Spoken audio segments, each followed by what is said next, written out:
What's up, guys? What's up, guys? Welcome back to my channel.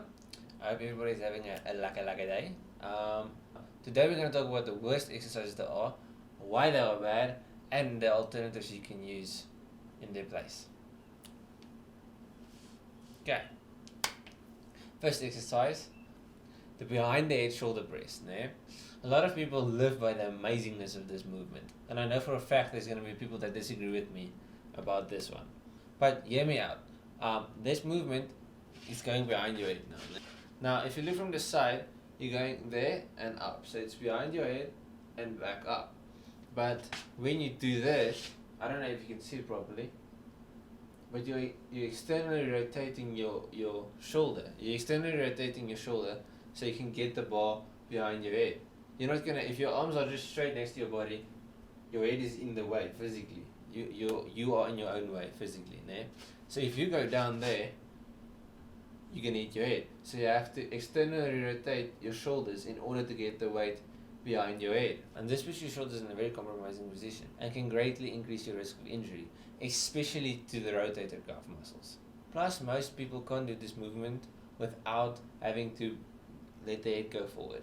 So they don't have the flexibility to actually get the bar behind their head. So you'll see people going with their head forward a lot of times in the gym. Just they'll stand there like this instead of being there with the bar behind their head. They'll be with their head there, and all of this risk for nothing actually, if you think about it, because there are movements that can work exactly the same muscles without the risk. If you do a dumbbell shoulder press, for instance, your arms are actually going to go next to your body there and straight up. So that movement won't put your rotator cuff muscles under any strain or anything, and it's technically, and you can't say it's good, this is going to work more muscles, because it won't. This is the same movement just without the risk.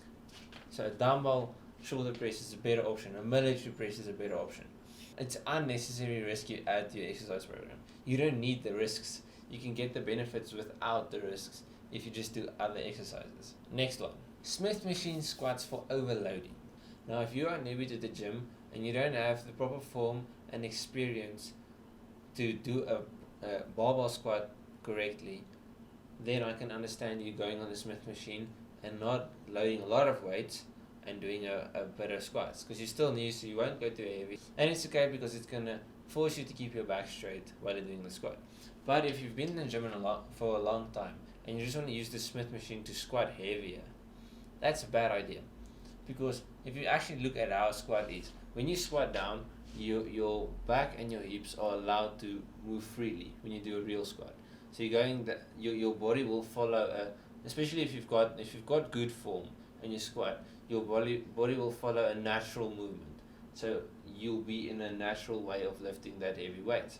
But when you go in the Smith machine, you are forced to go in a straight line. Now, if you think about a real squat, the bar's going to move a bit forward. It's going to be a little bit forward. And it's not just a straight line up and down. You do move a bit. So you're forcing yourself to go in a straight line. Not just that. When you look at the Smith machine squat, you have to lean back against the bar, where you can't in a real squat. So it's not even the same movement really, because in a real squat, the weight is on top and it's just pushing you down. So you are taking weight up and down, and it's just a vertical movement. When you're doing a Smith squat, you are actually leaning against the bar, because you have to put your weight against it. So you are physically leaning against the weight and squatting down. This isn't a natural movement because there's no space for you to go. Your hips and your back has to be kept in a very unnatural way. Your body wants to move freely. It's not a free weight exercise. Plus, another problem with the Smith machine squat is you lose a lot of the benefits of a squat. The whole great thing about the squat is the amount of muscles you work. It's not just your legs and your back. It's all the stabilizer muscles. It's your core. It's everything, just to keep you up straight while you're going up and down. Now, when you go in the Smith machine, you're losing that added bonus of the stabilizer muscles getting stronger. And if you never do the real squats, your stabilizer muscles will never get strong. Rather than going heavy on the Smith machine, teach yourself proper form on a real proper barbell squat and go heavy there. Next one, upright rows. Now, this movement is a very popular movement in the gym, and you'll see it a lot.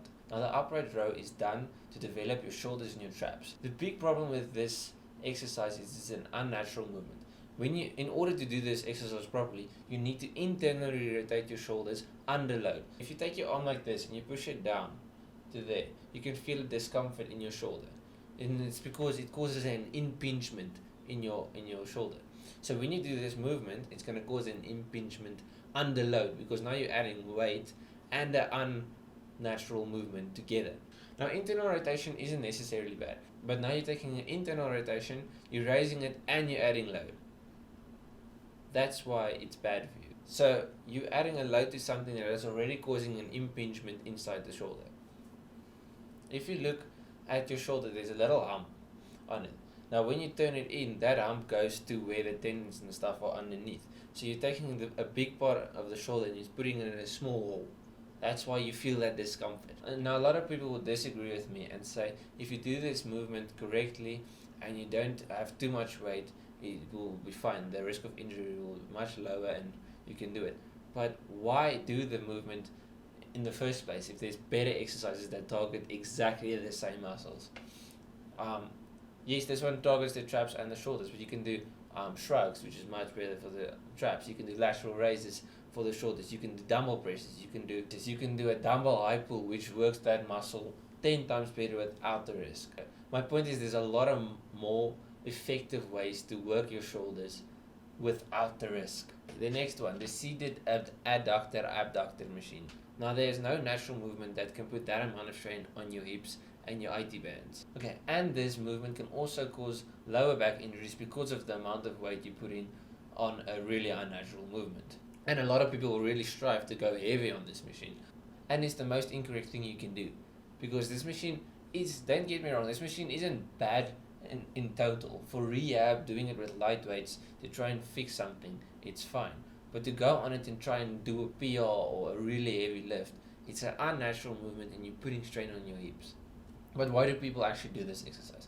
Now, some people actually believe if they do this exercise, they can burn the fat on their thighs. Firstly, spot reduction doesn't work. Your body's going to burn fat all over the body. So you can't, if you train this muscle, the calories you burn on that movement is going to be burned throughout the body. It's going to be not just on one place, it's going to be throughout the whole body. So there is much better ways that can burn more calories to burn fat. So just do compound movements where you still work that same muscles, for instance a lunge, which will burn more calories, work the same muscles without the negative effects of that machine. And if you really want to target your abductor or adductor muscles, take a resistance band and do the same movement, because then it's not that heavy load. The problem is the load and the fact that it can only go in a locked range of motion. Whereas with the resistance band, you will go in your own range of motion, which you are comfortable with, your natural movement. Okay, next and last one, the chest dumbbell fly. Now the thing with the chest dumbbell fly is it isn't a bad exercise, don't get me wrong. I personally love the chest dumbbell fly if done right. Now most people do this exercise and they chase that stretch. The problem is that people don't really think about it. You're not stretching your chest, you're stretching the muscle in your arm that connects from here to your chest, not your actual chest. Because your chest, if you feel your chest, the origin and insertion of your chest, you can actually feel. If you take your arm and you take it to the side, you can feel where it attaches here in your arm, and you can feel where it starts here. Now, if you go from here, that movement, and you just take it to the side, that's a proper form bench, just there. So you're not getting any more of a stretch. If you open up your arms like this, and you just close it back down, that is a bench press. So you're not getting more of the stretch. So the stretch you are feeling is not because of that. It's because of the muscle in your arm. Because people going chasing that stretch, they increase their risk of injury. Like I said, it's not a bad exercise, because you need that adduction movements for your chest. It's something you need to do to work your chest properly. But you don't need to go super deep. If you don't know how deep you should go, you can always do a floor fly, because then the floor is going to stop you from going too low. Or you can just do a pec deck or the cable crossovers. We've all seen that Arnold video of him chasing that lacquer deep flies, but it's not good for you. You're increasing your risk of tearing a pec greatly wearing this movement. As I said, I don't have a problem with this movement if done correctly. Actually, I love it. It's a movement I do a lot.